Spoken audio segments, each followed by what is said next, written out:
আজকে দাদার টাকায় নিজেদেরকে প্রতিষ্ঠিত করে এই কথাগুলো বলছো, লজ্জা করছে না? বৌদি বৌদি, এটা কোনো কথাই না। আর টাকার গায়ে লেখা আছে নাকি সে টাকা কোথা থেকে বা কার হাত ঘুরে এসেছে? এটা কোনো বড় কথা না বৌদি। বাহ, এটা কোনো বড় কথা নয়, কিন্তু আজ তোমাদের দাদা শুধুমাত্র তোমাদের জন্যই প্রত্যেকটা মুহূর্তে এতটা রিস্ক নিয়ে। আমি মানি না বৌদি। এই কথার অনেক অনেক প্রতিযুক্তি আমি দিতে পারি। আর সংসার বড় করার জন্য সবাই রিস্ক নেয় বৌদি। তার জন্য যে কাউকে অপরাধ জগতে যেতে হয় তার কোনো মানে নেই। গুটি ছাড়ো না, রোজ রোজ এই একই বিষয় নিয়ে কেন তর্ক করছো ওদের সঙ্গে? আমার ভালো লাগছে না আর। আচ্ছা, তুমি আমার কথা শোনো। তুমি যে বড় লয়ারের কাছে গিয়েছিলে কেসটা লড়ার জন্য, তা তিনি কি বললেন? তিনি কি রাজি হলেন না? না মা, তিনি রেশমির হয়ে লড়বেন। তবে আমিও ওনাকে চ্যালেঞ্জ করে এসেছি, আমি অঙ্কুশের হয়ে দাঁড়াবো।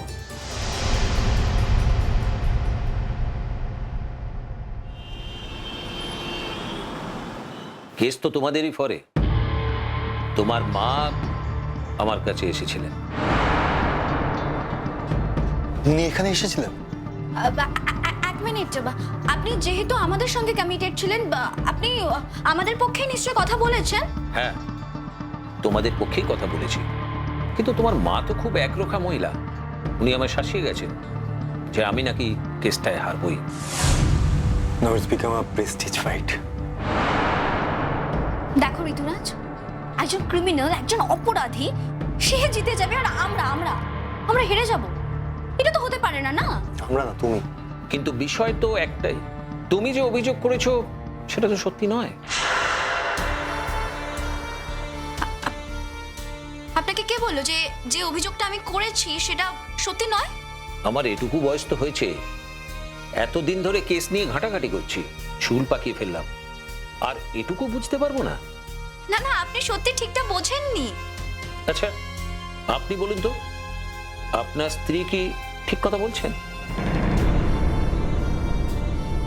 দেখুন, একজন মেয়ে অভিযোগ করেছে, অনেক রকম রাইটস থাকে। আমি কি বলবো, যখন অভিযোগ করেছে আমি শুধু এটুকুই চাইবো যে একটা নিরপেক্ষ তদন্ত হোক। এর বাইরে আমার সেরকম কিছু বলার নেই। আপনি খুব ইন্টেলিজেন্টলি হ্যান্ডেল করলেন ব্যাপারটা। উকিলরা যদি সব সত্যের উপর নির্ভর করে কাজ করত, তাহলে তো দুনিয়ায় সত্যযুগ নেমে আসতো। সত্যযুগ কি এত তাড়াতাড়ি আসতে দেওয়া ঠিক? তাহলে উকিলরা বাঁচবে কি করে? আমি খুব টেনশনে আছি। কিসের টেনশন? তুমি যখন একটা সত্যি কথা বলেছো, তখন আবার টেনশন কিসের? না দেখুন, সবসময় আইন তো সত্যির পথে চলে না। না মানে সত্যি মিথ্যে দিয়ে কি সবটা হয়ে যায়? আমার টেনশনের কারণ হচ্ছে ওই গুটি সরকার। ওই গুটি সরকারকে তো আমি চিনি, আমি একদম হাড়ে হাড়ে চিনি ওনাকে। উনি প্রচন্ড জেদি একজন মহিলা। উনি উনি চাইলে সবকিছু করতে পারেন। তার মানে এটাই দাঁড়াবে যে উনি আমাকে বিট করবেন। আমার এতদিনের ওকালতি, এতদিনের নাম ডাক উনি এত সহজে আমায় হারিয়ে দেবেন?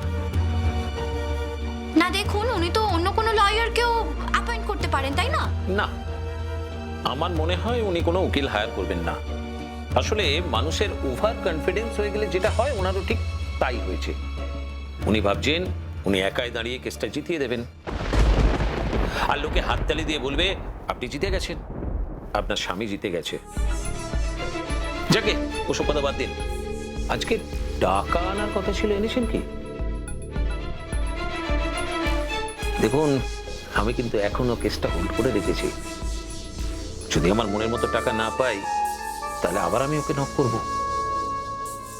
নক করে বলবো যে আপনার সাহস দেখে আমি স্তম্ভিত হয়ে গেছি, আপনার কেসটা আমি লড়বো।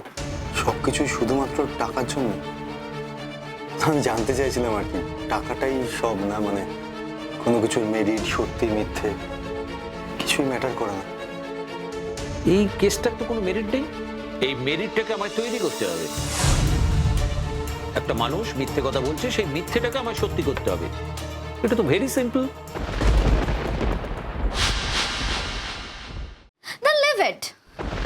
দেখুন, আমি মনে করি আপনি আমার কথা যখন বিশ্বাস করছেন না, তখন এই কেসটা ছেড়ে দিন, দরকার নেই। আমার কোনো আপত্তি নেই, তোমরা যদি ছাড়তে বলো আমি ছাড়তে রাজি।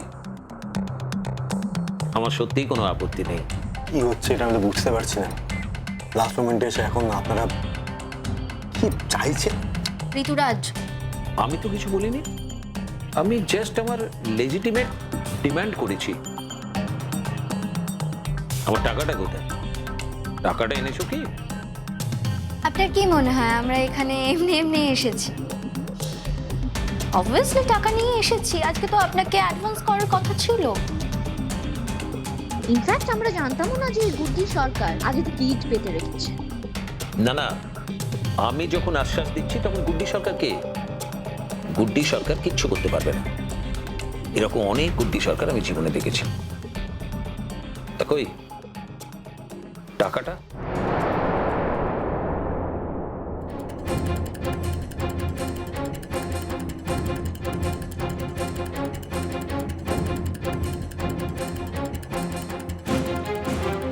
যা বলেছিলাম ঠিক আছে তো, নাকি টাকাটা আবার গুনে নিতে হবে?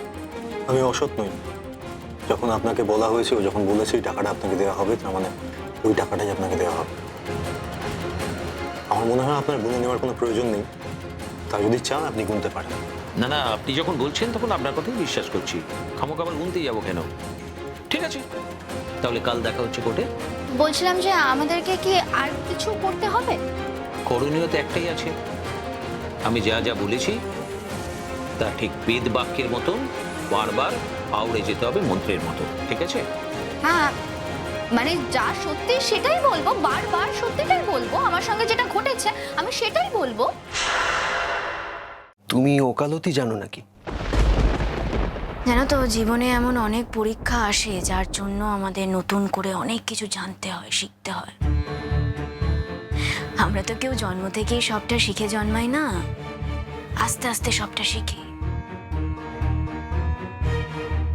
পরিস্থিতি, পরিবেশ আমাদেরকে সেই শিক্ষাটা দেয়। আমি সেই শিক্ষাটা নেব। হ্যাঁ, তোমাকে বলেছিলাম, তোমার দাদা কিন্তু আমাকে বারণ করেছিল তোমাকে এই কথাটা বলার জন্য। আমি বলেছিলাম, যেহেতু তুমি একজন প্রফেশনাল লয়ার, এই বাড়িতে একজন লয়ার থাকার পরেও আমাদেরকে আলাদা করে বাইরে লয়ার খুঁজতে যেতে হবে। এটাই তো একটা অদ্ভুত ব্যাপার। আর একটা অদ্ভুত ব্যাপার হলো, তোমাদের দাদা, যে দাদাকে তোমরা এতটাই অবিশ্বাস করো, যে দাদাকে তোমরা এতটাও সম্মান করো না, সেই দাদা এতটা সম্মান করে তোমাদের, এতটা ভালোবাসে এখনো পর্যন্ত। ও কিন্তু একবারের জন্য বলেনি যে আমার ভাইকে বলো না, কারণ আমার ভাই তো স্বার্থপর, আমার পাশে দাঁড়াবে না। ও কি বলেছে জানো? ও উল্টে এই কথাটা বলেছে যে আমার ভাইকে এইসব ঝামেলার মধ্যে জড়িও না, আমরা নিজেরাই সবটা সামলে নেব। তুমি কিন্তু ইনসাল্ট করছো তোমার বাড়িতে আছি বলে। না, বাড়িতে আছো বলে যে ইনসাল্ট করছি তা কিন্তু নয়। সত্যি বলছি, ইনসাল্ট কোথায় করলাম? যদি তোমরা এখানে না থেকে ও বাড়িতেও থাকতে, আর যদি এই কথাটা আমাকে বলতেই হতো, আমি কিন্তু বলতাম। দেখো, সত্যি বলার জন্য আবার দুবার ভাবতে হয় নাকি? আচ্ছা, তুমি বা তোমার মেয়ের কথা বিশ্বাস করছো না কেন? হ্যাঁ, হতেও তো পারে সে সত্যি বলছে। আমার তো মনে হচ্ছে বর্দার ভালোবাসায় একেবারে রুষা